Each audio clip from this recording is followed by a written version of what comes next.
Hey everyone, welcome back to the channel.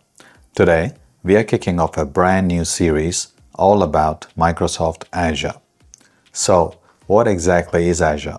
At its core, it's Microsoft's global cloud platform powered by a massive network of data centers that Microsoft builds, operates, and secures for you all around the world. But moving to the cloud is a partnership. Microsoft is responsible for securing the cloud itself, the physical buildings, the hardware, the underlying infrastructure. We, on the other hand, are responsible for security in the cloud, our data, our configurations, our identities, and our access controls. This is called the shared responsibility model and is the foundation of everything we do in Azure.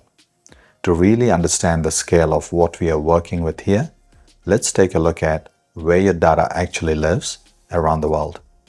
Alright, back on the computer now, I want to show you 3 websites that are especially useful when you're getting started with Azure, and I'll leave links to all of them in the description below. First up is Microsoft Data Centers website. If I scroll down here, what really stands out is the sheer scale of Microsoft's cloud infrastructure. You can see that Azure operates across more than 70 regions and over 400 data centers worldwide. This gives you a good high-level view of how large and globally distributed Azure really is. Next, let's move on to the Data Centers Globe Explorer. This site is great because it shows you where Azure regions are physically located around the world, displayed on an interactive globe. Since I'm based in Australia, I will zoom into this region and click on Australia East. You can see that this region is located in New South Wales. It opened in 2014, and it also shows some additional regional details. This makes it much easier to visualize where your data and services actually live. Now, there are 3 important reasons why checking this information matters. The first reason is performance and latency. Choosing a region that's physically closest to you results in lower latency and better application performance. The second reason is service availability. Not every service or every configuration of a service is available in every region, so it's important to check this before you start building anything. And the third reason is data governance. Many organizations have requirements around where data can be stored and processed, and Azure regions are grouped into geographies to support data residency and compliance requirements. Now moving on to the third website, which is Azure Products by Region Table. From here, I can select Australia and search for a service, for example, virtual machines. Let's say I'm looking at a specific virtual machine series. I can see straight away that this VM is available in Australia East, which tells me exactly where I can deploy it. Knowing this upfront helps you plan properly and avoid any surprises later. Taken together, these 3 websites are incredibly useful tools, whether you're just starting out with Azure or you've been working with it for a while. Now the next big question, why move to the cloud in the first place? The real game changer is the consumption model. You only pay for what you use exactly when you use it.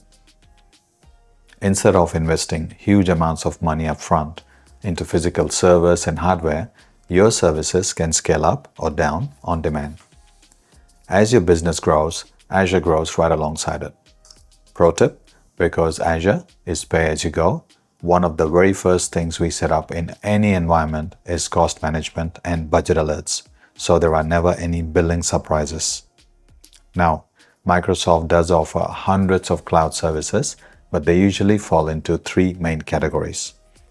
IaaS, Infrastructure as a Service.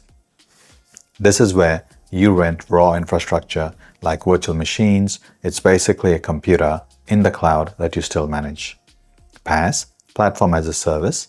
This is for building and running applications without worrying about all the servers at all. A great example is Logic Apps, where you automate workflows without managing any hardware. SaaS, Software as a Service. This is the finished product. You just log in and use it, like Microsoft 365 or Outlook. Whether you're an administrator building infrastructure or a standard user just trying to get work done, we are going to break all of this down step by step. So, how do we actually get in? There are a few different front doors into Azure, and which one you use depends on your role. If you are an IT administrator, you will typically spend most of your time in the Azure portal. This is where infrastructure, networking, and security configuration happens, and it's also where your subscription lives.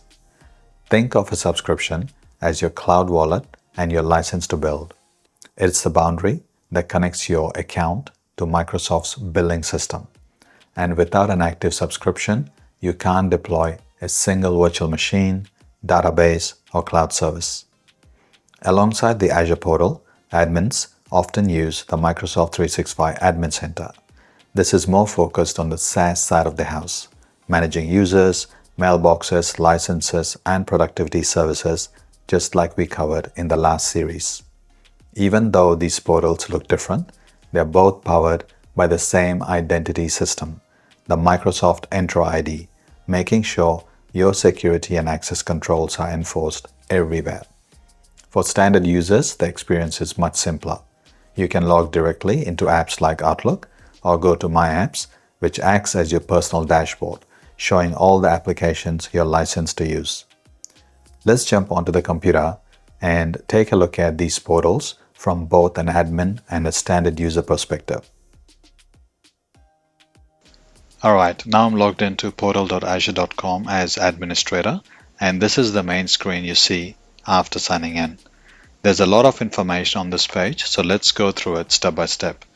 Starting in the top left corner, you will see this icon. When you click it, it opens a menu of Microsoft Cloud portal shortcuts. These provide a quick access to commonly used Microsoft Cloud portals. For example, we are currently in the Azure portal, but from here, you can also jump directly to portals such as Microsoft Defender, Intune, Microsoft Entra, and Microsoft 365 Admin Center. Moving across to the left-hand side, we have the portal menu. When you open this, it shows many of the most commonly used Azure services, including virtual machines, resource groups, storage accounts, Microsoft Entra ID, Azure Monitor, and others.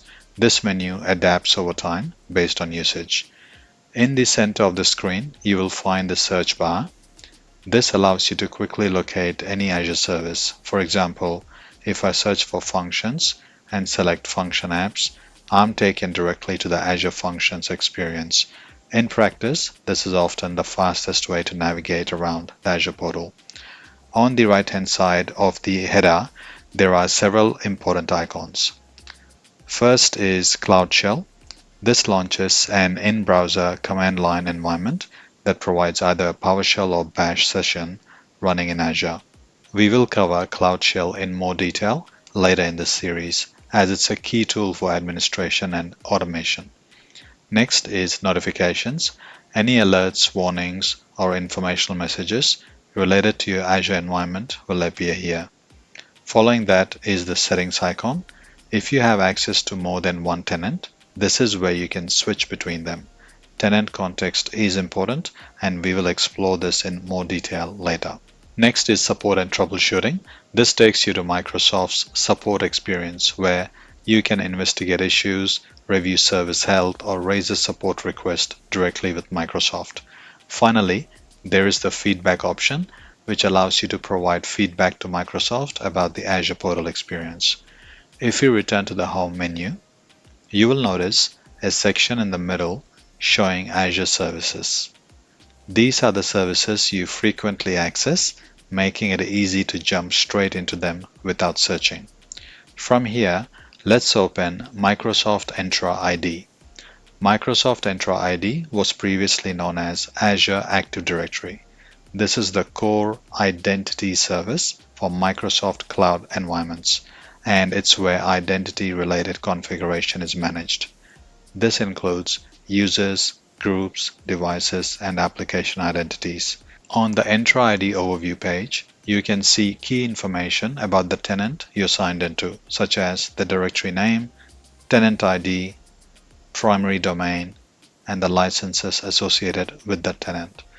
On the left-hand menu, under Manage, you will find options to manage users, groups, devices, and app registrations, among other identity-related components. That said, Microsoft now provides a newer and more focused identity portal, which I strongly recommend using. This is the Microsoft Entra Admin Center, accessible at entra.microsoft.com or via the cloud portal shortcuts we looked at earlier. The Entra Admin Center brings identity and security related configuration into a single experience. From the left-hand menu, you can manage Entra ID basics such as users, groups, devices, as well as advanced security features like conditional access, authentication methods, identity protection, identity governance, and global secure access. All of these will be covered throughout the series. Now, let's jump back to the Azure portal homepage. This is the typical experience you will see when signing in as an administrator to portal.azure.com.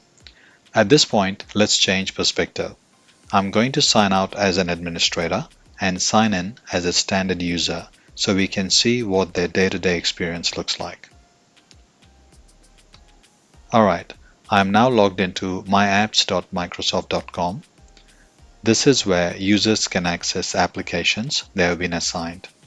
In this case, the applications are available because the user has a Microsoft 365 Business Premium license assigned. From here, the user can access apps such as Outlook, OneDrive, OneNote, Teams, and others. On the left-hand side, the App Launcher allows users to explore all applications available to them. Selecting My Apps also provides access to account-related options such as profile information and group memberships. You can also collapse the left-hand pane using the hamburger icon to give yourself more screen space. If we open My Account, you will see an overview of the user's account details. From here, users can view their email address, manage security information such as multi-factor authentication methods, review registered devices, change their password, and see organizational details. Returning to My Apps, this is the primary portal most users interact with on a daily basis. It's also worth noting that a standard user can still sign in to portal.azure.com. If they have been granted permissions to specific Azure resources or services, they will be able to access those. Otherwise, administrative actions will be restricted based on role-based access control. As you can see, the Azure portal interface looks largely the same, but what a user can see and do is entirely determined by the roles and permissions assigned to their account. So overall, this is the experience end users have when accessing their applications and any Azure services they have been authorized to use. We will go into all of this in much more depth as we continue through the Azure series.